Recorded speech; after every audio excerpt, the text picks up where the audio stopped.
Good morning, students. Myself Shipra Verma, your SST teacher. In previous lecture, we had studied about nomenclature and political condition of India during medieval period. Today we will study about sources of medieval period. So let's continue chapter when, where and how with the topic of economic condition. Economic condition. There was general economic prosperity. At the dawn of medieval period, mineral wealth and agriculture formed the backbone of economy. मध्यकाल के आरंभ में ही जो कृषि और mineral wealth थे वो backbone हो गए थे अर्थव्यवस्था की. As a result of growing urbanization during this period trade and commerce was well developed. और इस काल में व्यापार और कॉमर्स बहुत ज़्यादा विकसित हुए. The masses traded commodities through barter system. और जो जनता थी वो व्यापार का जो माल था उसका विनिमय करती थी बार्टर सिस्टम के द्वारा. Next topic is religion. Followers of different religion started living in close quarters. जो फॉलोवर्स थे अलग अलग धर्मों को मानने वाले वो उन्होंने शुरू किया क्लोज क्वार्टर, पास में आसपास मिलके रहना. This lead to an interchange and fusion of ideas, beliefs and practices. इस कारण उनके विचारों में विनिमय हुआ, उनके आइडियाज़ और बिलीफ में चेंजेस आए. एज ए रिजल्ट परिणाम स्वरूप rise of to reformist movement, Sufism and bhakti. और इसके कारण दो जो आंदोलन हुए, दो मूवमेंट आए, वो थे सूफिज्म एंड भक्ति. Sources of medieval period.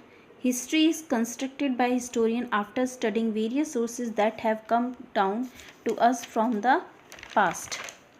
Sources can be broadly divided into broad categories, namely literary and archaeological sources.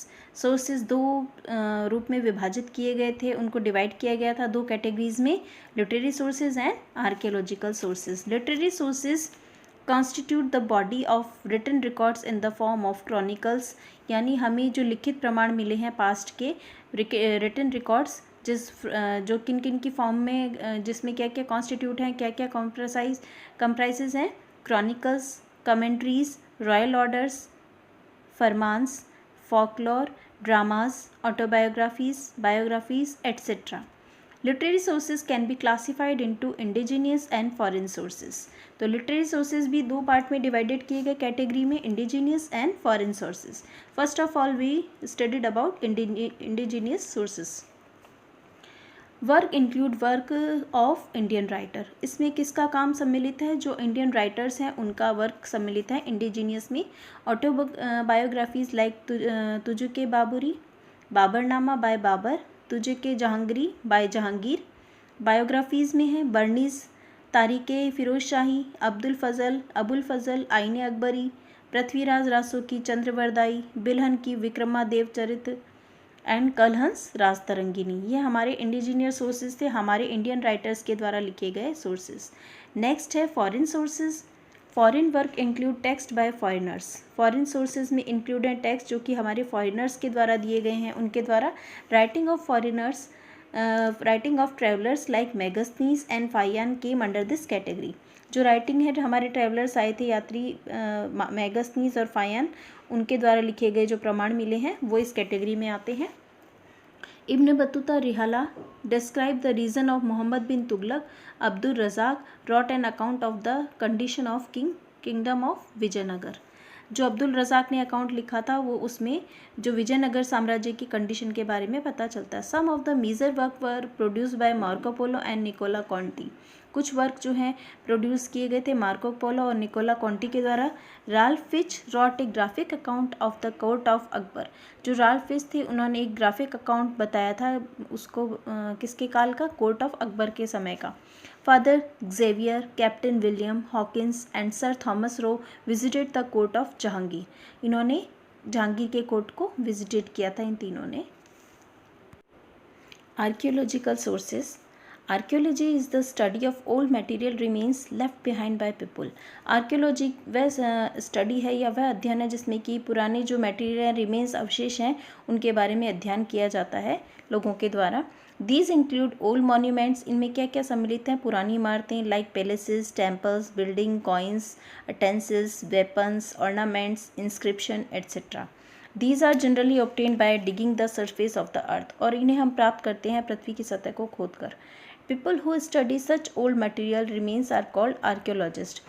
वो व्यक्ति जो कि अध्ययन करते हैं इन ओल्ड मटेरियल्स या अवशेषों का, वो कहलाते हैं archaeologist. First of all we study about topic temple archaeology. Temple archaeology में temples are a very important source of information.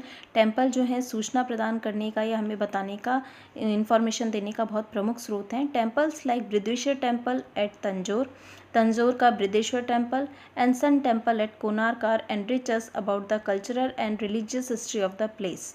वो समय की सांस्कृतिक और धार्मिक हिस्ट्री के बारे में हमें बताते हैं। नंबर सेकेंड है coins. Coins are another source of information.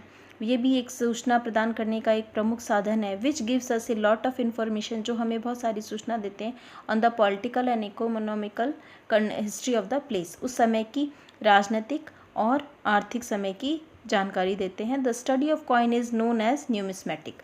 जो सिक्कों का अध्ययन है वो हम कहलाता है न्यूमिस्मेटिक। थर्ड है inscription. Inscription are writing on stone surface, copper plates and walls of temples.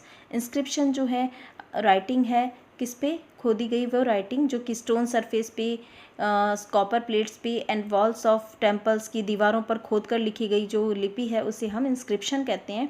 They give a first hand information of a place. वो फर्स्ट हैंड इंफॉर्मेशन है, सूचना प्राप्ति का पहला साधन है किसी भी जगह की या घटना की। The study of inscription is called epigraphy. Inscription की जो स्टडी अध्ययन है उसे हम एपिग्राफी कहते हैं। नेक्स्ट है paintings. Paintings are another major source of information. Painting भी एक प्रमुख स्रोत है इंफॉर्मेशन का। The miniature painting developed under the Mughal rule. जो मिनिएचर पेंटिंग्स थी वो विकसित हुई थी मुगल काल में। Tell us a lot about the court life, जो कि हमें बताती हैं कोर्ट लाइफ के बारे में, उस समय का कोर्ट का जीवन कैसा था, कोर्ट में दरबार का समय या जीवन काल कैसा था। मेथड्स ऑफ वारफेयर, जो वारफेयर युद्ध के तरीकों के बारे में। ड्रेस और ज्वेलरी के बारे में, एट्सेट्रा ऑफ द रूलर्स। उस समय के जो शासक थे उन सब की ये सब चीज़ें, वारफेयर कैसे थे, ड्रेस कैसी थी, ज्वेलरी, उस समय के रूलर्स के बारे में, इन सब चीज़ों के बारे में हमें बताती हैं उस समय की पेंटिंग्स।